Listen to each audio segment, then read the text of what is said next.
한 봉의 그림을 소개할까 합니다. 여러분에게 그림은 눈에 없는데 말로 설명할 테니까 마음속에다가 그림을 한번 그려보세요.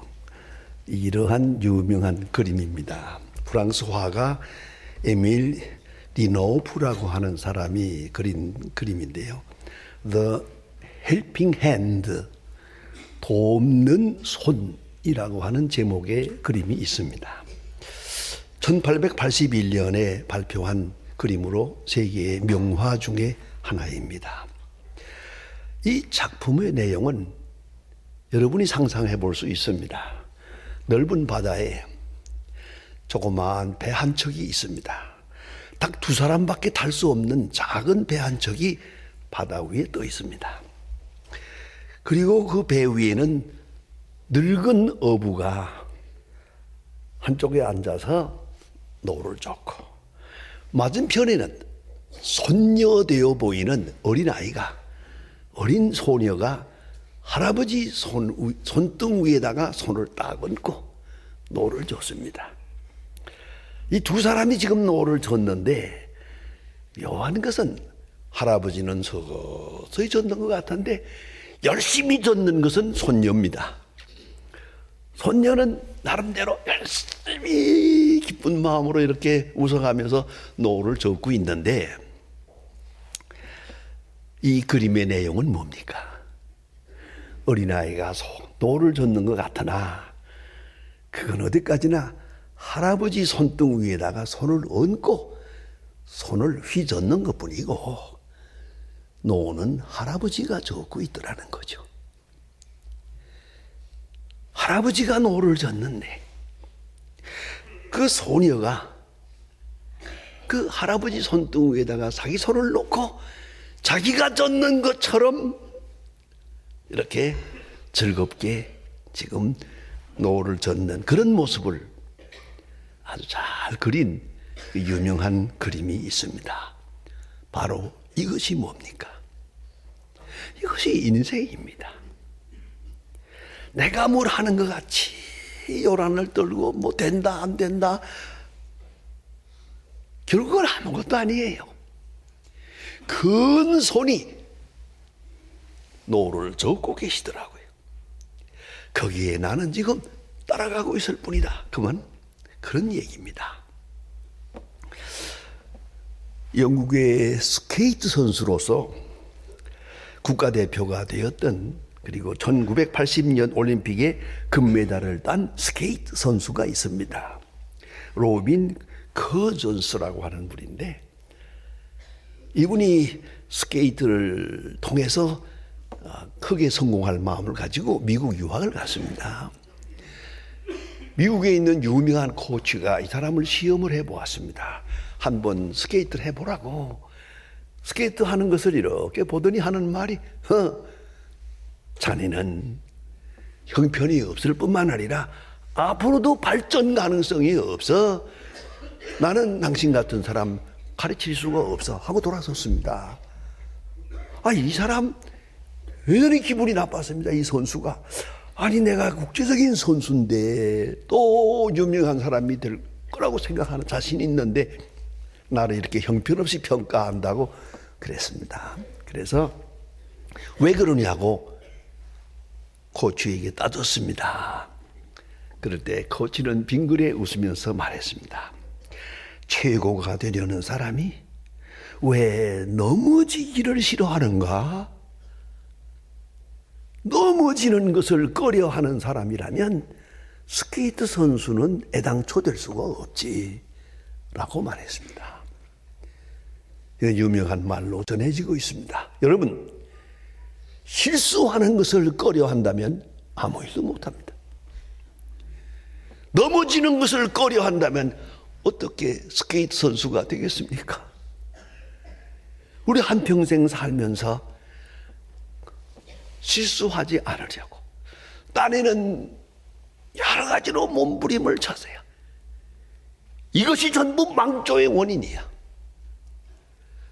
내 온몸을 뛰어들지 못하고 실수할까봐 혹은 실수한다는 말을 들을까봐, 혹은 실패했다는 어떤 명예, 좋지 못한 명예를 얻을까봐 발발발발 떨면서 살다가 오늘 이 모양이 된 거란 말이에요.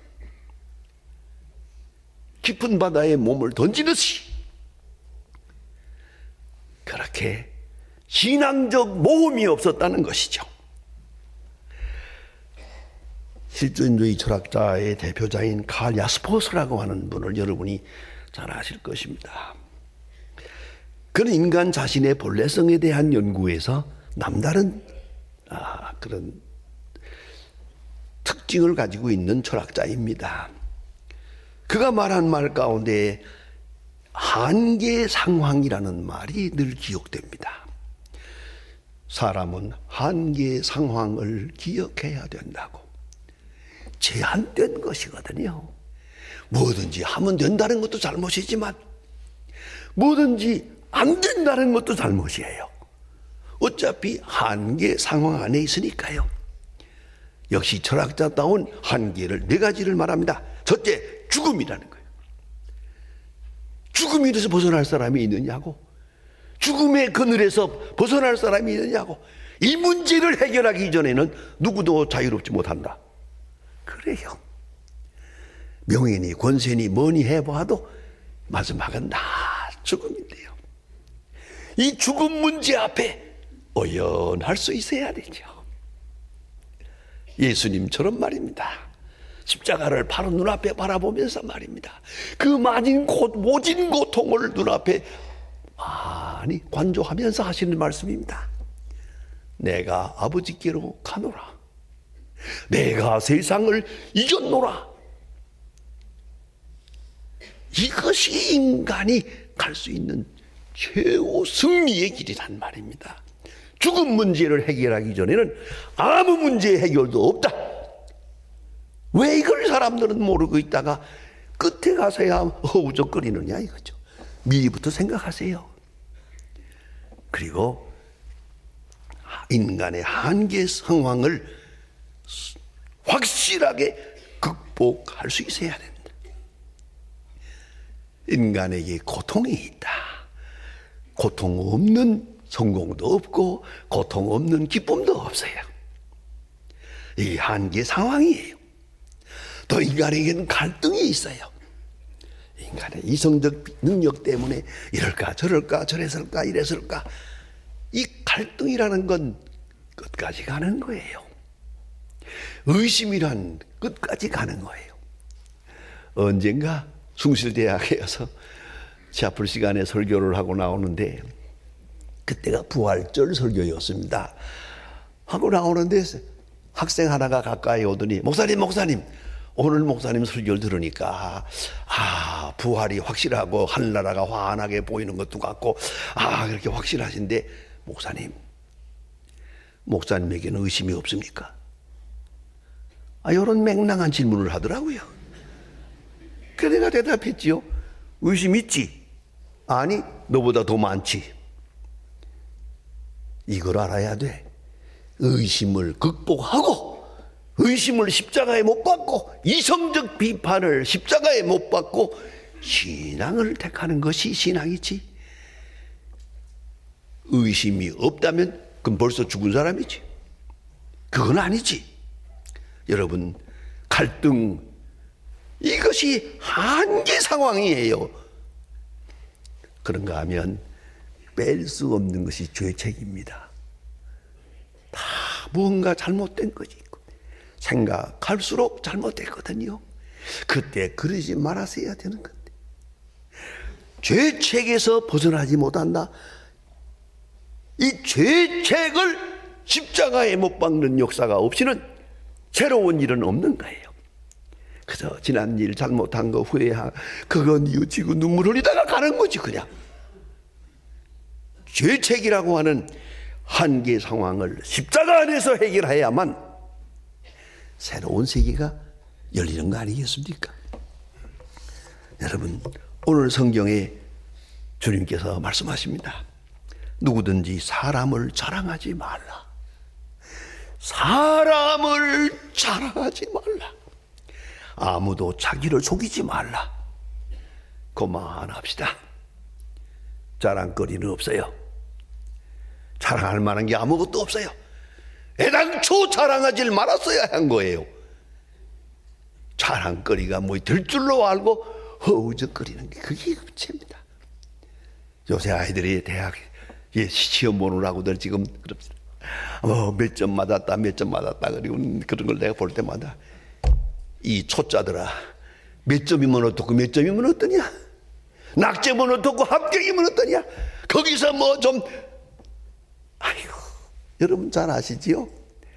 그 예비고사에 1등한 사람 우리 한국의 말썽꾸리 있는 거 그거 자랑 지금까지 울려먹고 있잖아요. 내가 예비고사 때 1등 했다고. 그만합시다.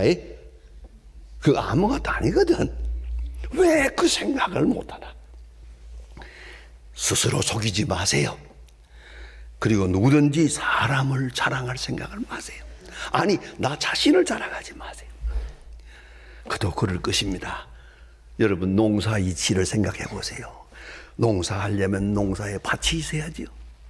그다음에 씨앗이 있어야지요. 비가 와야지요. 햇빛이 있어야지요. 적당하게 바람이 불어야지요.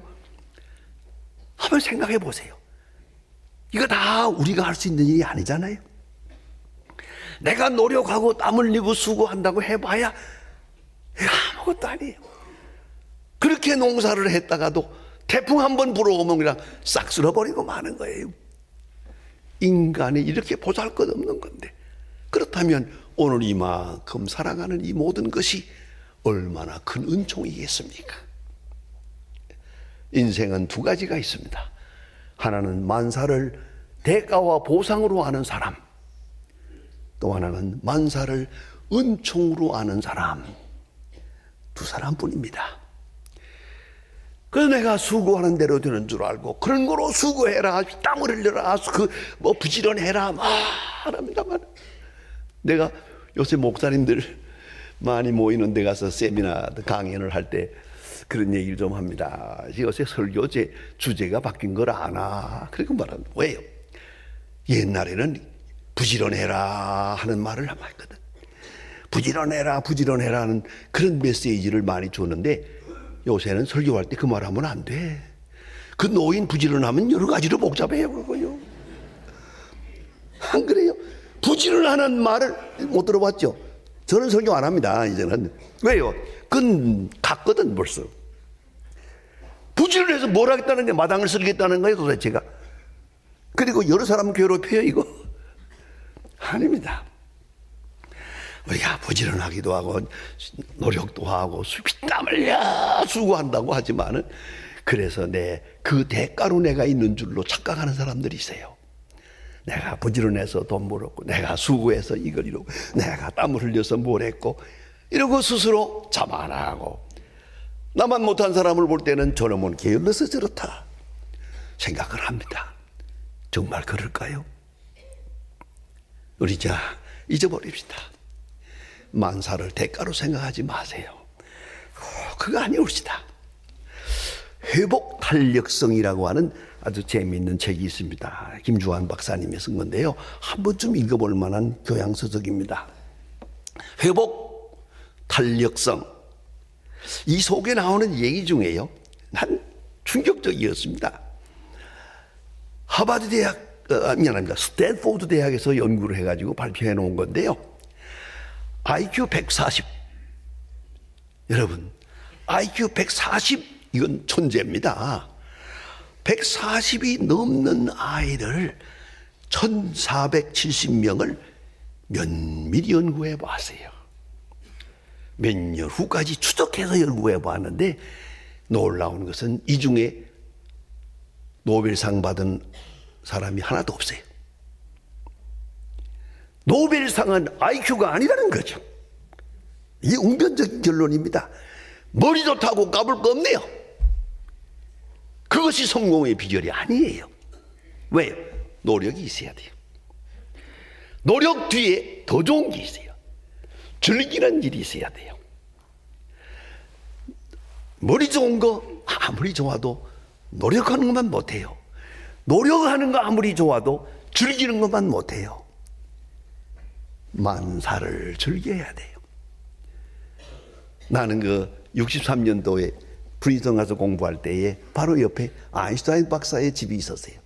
그 집을 내가 아인슈타인 박사 못 만나보았지만은 가끔 맴돌면서 아인슈타인 박사가 여기 살고 새벽 기도 때 여기 차풀에 와서 기도했다는데 뭐 이런 생각을 하면서 많이 지내 보았습니다. 아인슈타인 박사는요, 요새 말로 말하면 열심히 공부하지 않았어요. 출근 시간 땡 하면 갑니다. 가서 사무실에 앉아서 의사에 앉아가지고 빙글빙글 돌면서 연구합니다. 하고 땡 하면 점심 먹으러 나갑니다. 또 땡 하면 들어와 앉았다가 땡 하면 퇴근합니다. 퇴근한 다음에 집에 가서 애들하고 놀고 밭도 가꾸고 음악회도 가고 이래 됩니다. 그러다가 한 달쯤 있다가 비서를 불러가지고 디테이션 하고 하면 속기하라. 그리고 앉아서 쫙 불리면 박사 논문이 하나가 나온답니다. 자, 이 정도 돼야지. 그분의 얘기는 간단합니다. 즐겨야 하는 것이다. 거기에 빠져들어가고 미치는 놈은 그건 과학자도 아니다 이거죠. 그렇습니다. 여러분 무슨 일을 해도 즐겨야지. 왜? 감사하니까. 이걸 잊지 말아야 합니다. 이 책에서 말하는 건 이렇습니다. IQ 110만 넘으면 아무 상관이 없답니다. 80 넘어가지고도 노벨상 받은 사람이 있습니다.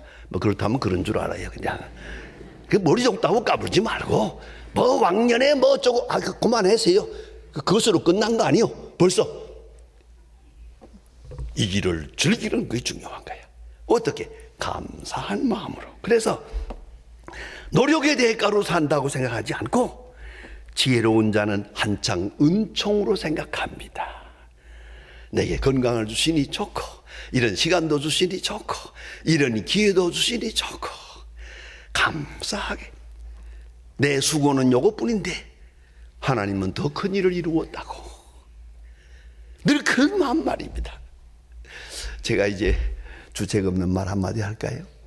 이제 제가 50년을 설교하다 보니까요 세계에서 설교 제일 많이 한 목사가 됐거든요. 그래요. 어떤 분들이 그래요.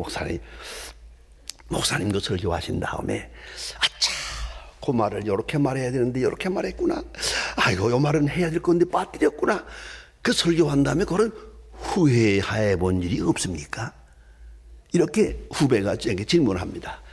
그러면 저는 당당하게 대답합니다. 없지. 왜 없습니까? 내가 생각했던 것보다 훨씬 잘했으니까. 알았나? 나는 실수를 개의치 않아. 얼마든지 나의 부족한 모든 것을 다 하나님은 통틀어 이용해서 하나님의 뜻을 이루어가고 있기 때문이다. 은총입니다. 시간도 건강도 오늘 주신 기회도 하루를 살아도 은총임을 잊지 말아야 합니다. 참 지혜는 여기에 있습니다. 모든 것을 은총으로 압니다. 수고하고 땀을 흘립니다. 밤을 새와 애쓰겠습니다. 많은 그것도 은총입니다. 하나님이 기회를 주시지 않으면 할 수가 없는 거 아니겠습니까? 그런 거로 늘 감사한 마음이 있습니다. 겸손과 온유, 감사. 거기서 새로운 에너지가 나오는 겁니다. 창의력도 나오는 겁니다. 그리고 온유 겸손하게 하나님의 뜻을 기다립니다. 여기까지는 내가 하는 일이요. 그 다음은 하나님께 맡기는 거예요. 여러분 너무 걱정하지 마세요. 어떤 사람들 제일 많이 질문 많이 하는 게 뭐냐면 자녀 교육을 어떻게 하면 되나요? 그냥 밥이나 먹이고요. 어떤 랍비에게 물어봤어요. 자녀 교육을 어떻게 하면 되나요? 하고 물으니까 그 랍비가 껄껄 웃으면서 너무 심각하게 생각하지 말고 부부싸움이나 하지 말어. 이 얼마나 참 깊은 뜻이 있는 말씀입니까? 제발 부부싸움이나 하지 말어. 그 아이들 저절로 크는 거예요. 내가 잔소리 한다고 달라지는 게 없어요. 이걸 왜 생각 못 합니까? 늘 감사한 마음으로 내가 있으니 감사하고 내 얼굴을 보니 나는 행복하다. 요 한마디만 해주면 되는 걸 왜 이렇게 복잡하게 생각해요? 깊이 생각해야 합니다. 매튜 헨리라고 하는 유명한 목사님이 계십니다. 신학자인데 그러면 지혜로울 수 있는 길을 세 가지를 말합니다. 하나는 기회를 놓치지 마라. 기회는 항상 있는 것이다. 기회가 바로 하나님이 주시는 선물이다. 오늘도 내일도 내게 주어진 기회를 감사한 마음으로 수용하라. 늘 배우는 자세로 임하라. 항상 나는 부족하니까 더 배워야 되고 더 알아야 되고 더 들어야 되고 더 지도를 받아야 하는 나는 항상 배우는 자세로 살아라. 가장 중요한 얘기는 하나님의 손길을 조용히 기다리라. 여기까지만 내가 하고 기다림. 농부처럼 땀 흘려 새벽에 나가서 씨를 뿌리고 가꾸고 수고하고 정말 수고합니다. 농사하는 사람들. 옛날은 더더욱 수고 많았습니다. 그러나 다 하고 나서는 가을에 하나님께 감사의 제사를 드립니다. 감사한 11조를 드립니다. 왜? 내가 수고했지만 하나님이 주신 거니까. 하나님이 주신 거니까. 그러니까 유명한 얘기가 있잖아요. 의사가 환자를 치료하는데 다 치료하고 수술하고 나았어요. 난 다음에는 감사헌금은 교회 갖다 바쳐요. 의사가 말하기를 내가 수술했는데 아니요. 하나님이 하신 거예요. 그걸 잊어서는 안 되죠. 유명한 에디슨과 뉴턴, 아이자크 뉴턴의 비교 연구한 그런 재미있는 글이 있습니다. 이 두 사람은 다 같이 고독을 참는 능력이 있었다. 어렸을 때 아주 고독하게 살았다. 고독을 이기는 능력이 없으면 아무 일도 할 수가 없습니다. 호기심이 많고 손재주도 많았다. 모든 것을 자기가 깊은 호기심에서 터치했다는 것이죠. 그 다음에 가장 중요한 것은 이겁니다. 절대로 자기를 과대평가하지 않았다. 내가 뭘 했다고 나는 천재라고 아니옵시다. 나는 아무것도 아닙니다. 오늘 성경 말씀에 암시되어 있습니다. 하도 바울은 씨를 뿌렸고 아볼로는 물을 주었습니다. 여기까지입니다. 자라게 하시는 일은 하나님이십니다. 이걸 잊지 말아야 합니다. 그런 거로 누구든지 사람을 자랑하지 마라. 아니, 나 자신을 자랑하지 마라. 나 자신을 자랑하는 순간 교만하게 되고 남을 멸시하게 되고 아니면 절망하게 됩니다. 내 자랑을 깨끗이 내려놓고 오직 하나님의 은총임을 알고 이대로가 하나님의 축복임을 알고 감사하는 순간 하나님이 주시는 위대한 창조적 능력이 그 위에 나타나는 것이옵시다. 사람을 자랑하지 마라. 기도하십시다.